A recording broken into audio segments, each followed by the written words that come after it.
Leviticus 6. Then Yahweh spoke to Moses, saying, If a person sins and acts unfaithfully against Yahweh, and deals falsely with his companion in regard to a deposit or a security entrusted to him or through robbery, or if he has extorted from his companion, or has found what was lost and dealt falsely about it and sworn falsely, so that he sins in regard to any one of the things a man may do, then it shall be, when he sins and becomes guilty, that he shall return what he took by robbery, or what he got by extortion, or the deposit which was entrusted to him, or the lost thing which he found, or anything about which he swore falsely. He shall make restitution for it in full, and add to it 1/5 more. He shall give it to the one to whom it belongs on the day he presents his guilt offering. Then he shall bring to the priest his guilt offering to Yahweh, a ram without blemish from the flock, according to your valuation, for a guilt offering. And the priest shall make atonement for him before Yahweh, and he will be forgiven for any one of the things which he may have done to incur guilt. Then Yahweh spoke to Moses, saying, Command Aaron and his sons, saying, This is the law for the burnt offering. The burnt offering itself shall remain on the hearth on the altar all night until the morning, and the fire on the altar shall be kept burning on it. And the priest shall put on his linen robe, and he shall put on undergarments next to his flesh, and he shall raise up the ashes to which the fire reduces the burnt offering on the altar, and place them beside the altar. Then he shall take off his garments, and put on other garments, and carry the ashes outside the camp to a clean place. And the fire on the altar shall be kept burning on it, it shall not go out.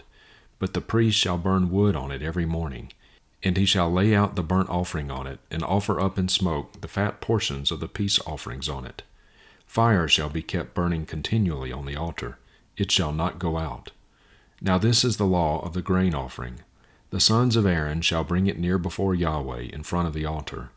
Then one of them shall raise up from it a handful of the fine flour of the grain offering, with its oil and all the frankincense that is on the grain offering.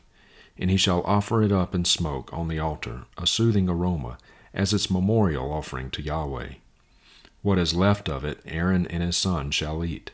It shall be eaten as unleavened cakes in a holy place. They shall eat it in the court of the tent of meeting.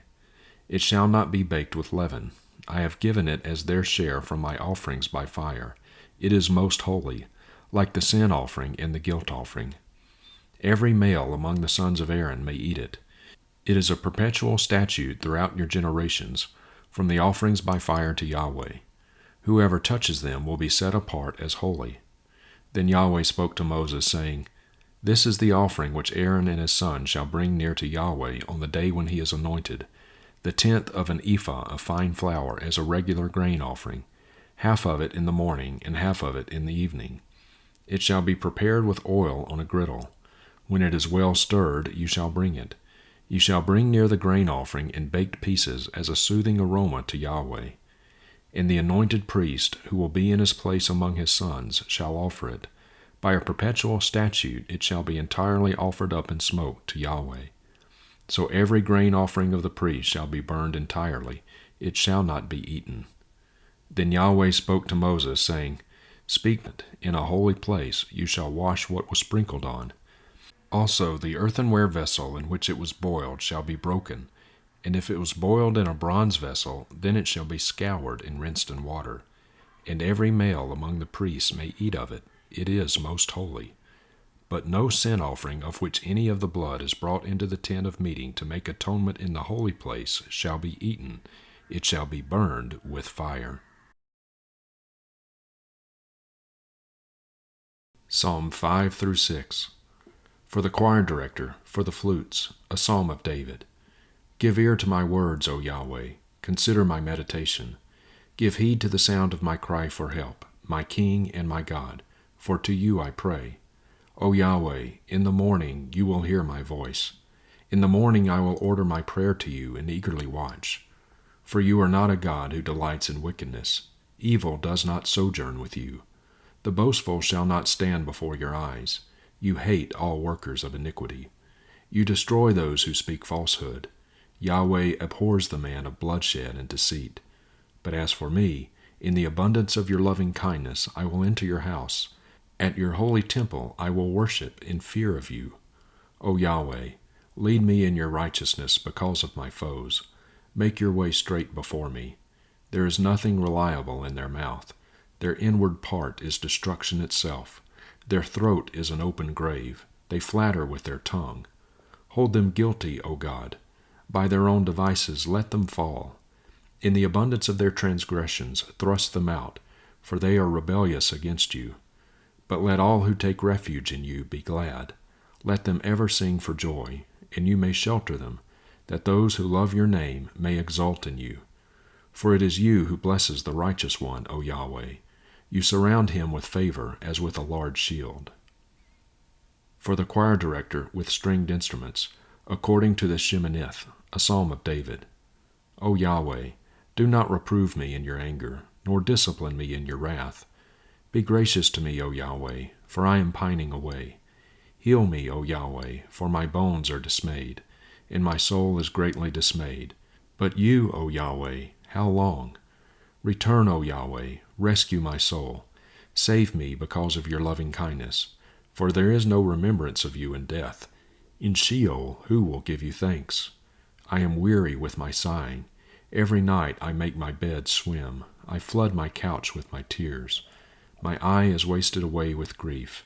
It has become old because of all my adversaries. Depart from me, all you workers of iniquity, for Yahweh has heard the sound of my weeping. Yahweh has heard my supplication. Yahweh receives my prayer.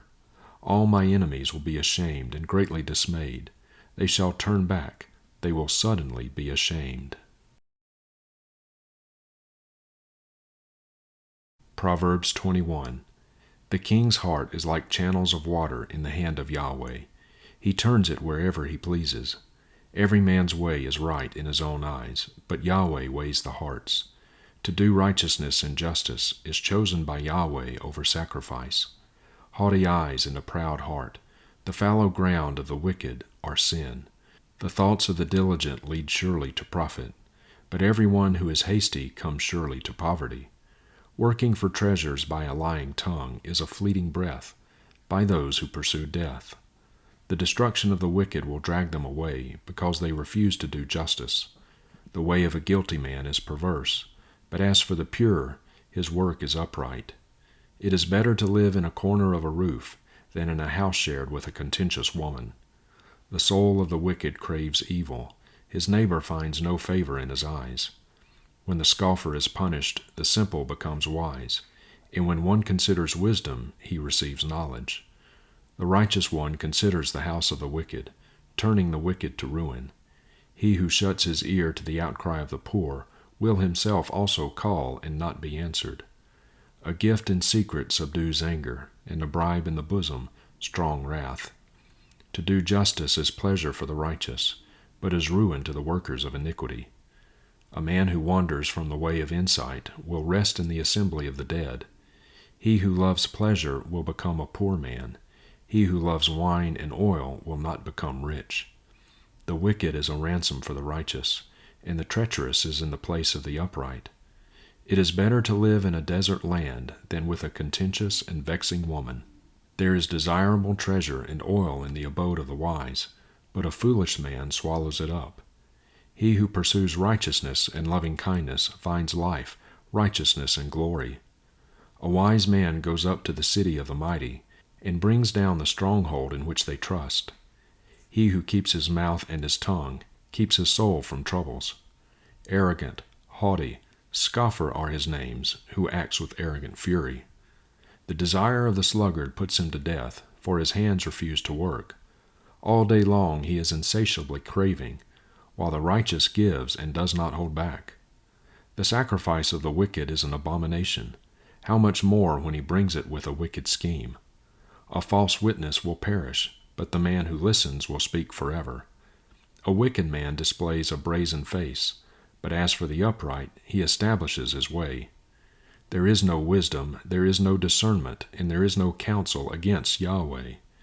The horse is set for the day of battle, but salvation belongs to Yahweh. Colossians 4. Masters, show to your slaves what is right and fair, knowing that you too have a master in heaven.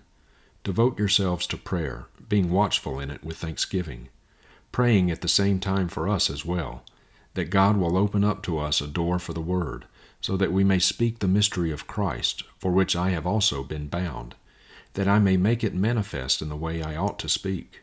Walk in wisdom toward outsiders, redeeming the time. Let your words always be with grace, seasoned with salt, so that you will know how you should answer each person. Tychicus, our beloved brother and faithful servant and fellow slave in the Lord, will make known to you all my affairs, whom I have sent to you for this very purpose, that you may know about our circumstances, and that he may encourage your hearts. And with him Onesimus, our faithful and beloved brother, who is one of you. They will inform you about the whole situation here. Aristarchus, my fellow prisoner, sends you his greetings, and also Mark, the cousin of Barnabas, about whom you received instructions. If he comes to you, welcome him. And also Jesus, who is called Justus. These are the only fellow workers for the kingdom of God who are from the circumcision, and they have proved to be a comfort to me. Epaphras, who is one of your number, a slave of Christ Jesus, sends you his greetings, always striving for you in his prayers, that you may stand complete and fully assured in all the will of God. For I testify for him that he has a deep concern for you, and for those who are in Laodicea and Hierapolis. Luke, the beloved physician, sends you his greetings, and also Demas. Greet the brothers who are in Laodicea, and also Nympha, and the church that is in her house. And when this letter is read among you, have it also read in the church of the Laodiceans. And you, for your part, read my letter that is coming from Laodicea. And say to Archippus, take heed to the ministry which you have received in the Lord, that you may fulfill it. The greeting is in my own hand, Paul. Remember my chains. Grace be with you.